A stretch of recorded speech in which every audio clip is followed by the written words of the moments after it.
ভাল লগা এটা ক্ষণ বুলিয়ে ক'ব লাগিব কাৰণ আমাৰ দক্ষিণপাট অঞ্চলৰ টিকৰাই চাপৰি অঞ্চলত তেওঁলোকে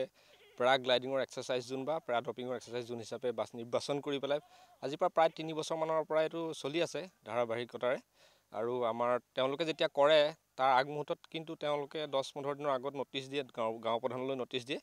যে আমাৰ পেৰাগ্লাইডিঙৰ কৰা সময়ত বা যেতিয়া হেভি ৱেট তেওঁলোকে তললৈ ড্ৰপিং কৰাৰ এক্সাৰচাইজ কৰে সেই মুহূৰ্তত যাতে তাত মানুহ নাযায় আগতেই তেওঁলোকে নটিচ প্ৰদান কৰে আৰু আমাৰ এটা বেছি ভাল লাগিছে এইটো কাৰণে কাৰণ আমাৰ যিবিলাক সৰু সৰু ল'ৰা ছোৱালী আছে তেওঁলোকে নতুন এটা অভিজ্ঞতা তেওঁলোকে দেখিছে আৰু ইনস্পায়াৰ্ড হৈছে তেওঁলোক ইণ্ডিয়ান আৰ্মিৰ প্ৰতি সকলোৱে সন্মান কৰে ইণ্ডিয়ান আৰ্মিক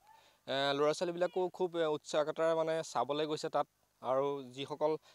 ট্ৰেইনাৰ আছে বা ট্ৰেইনিং কৰি আছে তেওঁলোকক বহুত মৰম কৰিছে এটা সঁচা ক'বলৈ গ'লে এটা সঁচা অৰ্থত এটা সুন্দৰ অনুভৱ বা আমি জীৱনত ক'তো লাইভত নেদেখা ভিডিঅ'ত বহুত দেখিছোঁ কিন্তু এনেধৰণে খালি লাইভত নেদেখা এটা বস্তু দেখিছোঁ আৰু ভাল লাগিছে এটা ভাল অনুভৱ হৈছে আৰু আমাৰ এইটো জোন হিচাপে বাছি লোৱাৰ বাবে আমি দক্ষিণপাট অঞ্চলবাসী সঁচাই অতি ধন্য হৈছোঁ